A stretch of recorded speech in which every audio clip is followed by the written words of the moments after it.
Hello everyone, কেমন আছো সবাই? আমার একটি নতুন ভিডিওতে সবাইকে অনেক স্বাগত। আমি যে ভিডিওটা করছি, জানি না বললে তোমরা বিশ্বাস করবে কিনা।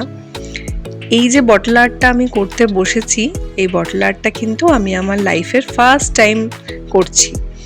এর আগে আমি পেন্টিং করেছি, এর আগে আমি মানে বিভিন্ন ড্রেসে ড্রয়িং করেছি, ফ্যাব্রিক কালার করেছি, কিন্তু এই বটল আর্টটা কিন্তু আমার লাইফে ফার্স্ট টাইম।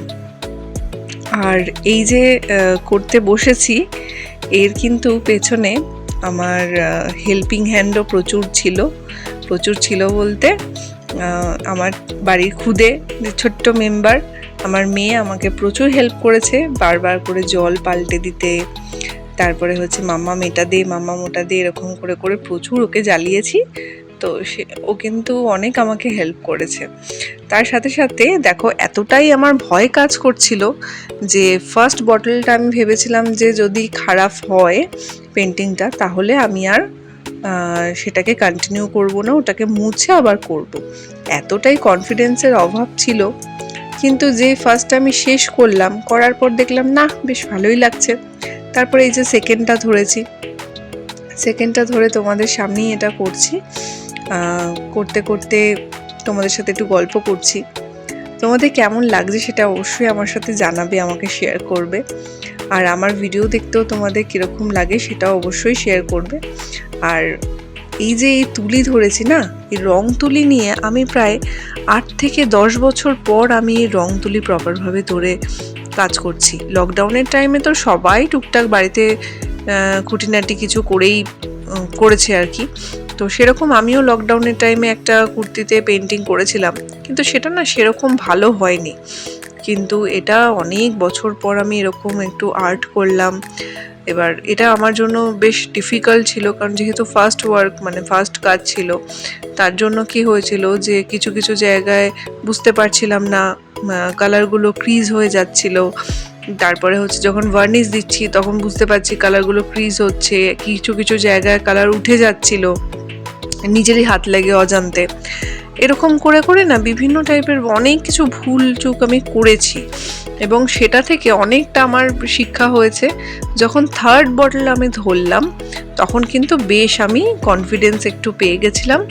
তো এটা হচ্ছে আমার সেকেন্ড বটল করছি, এরপর আমি থার্ড বটলটাও দেখাবো ওই পেন্টিংটা। তো আমি এই পেন্টিংটা যখন স্টার্ট করলাম তখন আমি পেন্সিল দিয়ে করছিলাম, অ্যান্ড পেন্সিল দিয়ে করার পর দেখলাম যে কালারটা যখন করতে নেব তখন নিজেই না পেন্সিলের যে ড্রয়িংটা করেছিলাম সেই ড্রয়িংটা কিছুতেই ভালোভাবে বোঝা যাচ্ছিল না।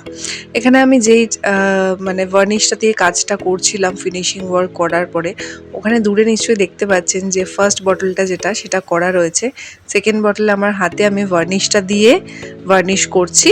অ্যান্ড থার্ড বটল যেটাতে আমি অলরেডি গ্লাস পেন্টিং করার জন্য যেই গ্লাস পেন্সিল আর কি ইউজ করা হয়, সেইটা দিয়ে আমি যখন পেন্টিংটা করেছি বেশ নিট অ্যান্ড ক্লিন হয়েছে। কিন্তু সমস্যাটা হয়েছে যখন আমি সেটাকে কিছু ভুল করে ফেলেছি, অ্যান্ড সেটাকে কিন্তু কোনোভাবেই রিমুভ করা পসিবল না। তো যখন আমি পেন্টিংটা করছিলাম তো হাত পুরো কাঁপছিল।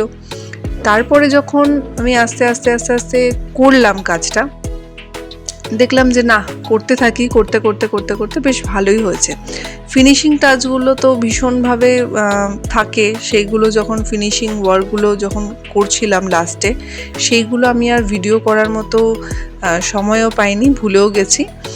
তো একদম এক মনে যখন কাজটা করছিলাম, তো এই ভার্নিশ করাটা আপনাদেরকে দেখালাম। নেক্সট আমি যেটা দেখাবো সেটা হচ্ছে বটলের মধ্যে আমি যখন কালারটা স্টার্ট করেছিলাম সেই স্টার্টিংটা আমি আপনাদেরকে দেখাবো। আর এখানে আমার মেয়ে সত্যি প্রচুর হেল্প করেছে আমাকে, বারবার জল চেঞ্জ করে দেওয়া, তারপরে হচ্ছে কালার এটা ওটা সেটা মেশাচ্ছি, তারপরে বলছি যে যা তো তুলিটা গিয়ে ধুয়ে দিত। তো এরকমভাবে প্রচুর আমাকে হেল্প করেছে। দেখুন এখানে কিন্তু অনেক আপনারা ভুল পাবেন। এই যে কালারটা যে আমি করছি, অনেক আমার হাত কাঁপছিল রীতিমতন। বহু বছর পর হাত দিয়েছি তো বেশ হাত কাঁপছিল, কিন্তু যখন ফিনিশ করলাম তখন কিন্তু নিজের মনের মধ্যে একটা আলাদা একটা স্যাটিসফ্যাকশন চলে এসেছিল যে না, কাজটা হয়েছে। দেখুন এখানে দেখতে পাবেন যে আমি বিভিন্ন টাইপের ভুল করেছি এবং সেটা লাস্টে আমি অনেকভাবেও কিন্তু ম্যানেজ করেছি, ঠিক আছে। আর আপনাদের ভালোবাসা, সত্যি সবাই এত আমাকে ভালোবাসা দিচ্ছে, ভিডিওতে কমেন্ট করছে, ভিডিও দেখছে, আমার খুব ভালো লাগছে। একটা লাইকও কিন্তু আমার কাছে অনেক ম্যাটার করে। যদি একটা লাইকও কেউ করে দেন পোস্টটা দেখে, ভিডিওটা দেখে, তাহলে আমার খুব খুব খুব ভালো লাগবে। আর আমি প্রত্যেকটা ভিডিও আলাদা আলাদা করে নিয়েছি বটলে। প্রত্যেকটা ভিডিও কিন্তু আমি রিলসের মাধ্যমে পোস্ট করব ধীরে ধীরে, এবং আপনারা সেগুলো দেখবেন, দেখে কেমন হয়েছে অবশ্যই জানাবেন। এই যে আমি অ্যাকচুয়ালি দুটো বটলে করেছি, যেহেতু গণেশজি করেছি, এবং গণেশজি করার পরে আমার ফেভারিট ড্রয়িংয়ের মধ্যে যখন পেন্টিং করতাম তখন আমার ফেভারিট ড্রয়িংয়ের মধ্যে ছিল গণেশ, আর সেকেন্ড যেটা ফেভারিট ছিল সেটা হচ্ছে কৃষ্ণা। তো এই দুটো, আর আরেকটাও ছিল সেটা হচ্ছে গৌতম বুদ্ধ। এই তিনটে ড্রয়িং কিন্তু আমি প্রচুর করতাম, আমার খাতা ভরে ভরে থাকতো। তো সেখান থেকেই আমি দুটো করেছি গণেশ, আর দুটো প্যাটার্নে, ডিফারেন্ট প্যাটার্নে। আর যেটা এখন করছি সেটা হচ্ছে আমাদের সবার প্রিয়, কি বলবো আর কি, মানে যে যেরকম নামে ডাকে, শিবশম্ভু অনেকে ডাকে হচ্ছে আমাদের ভোলে বাবা।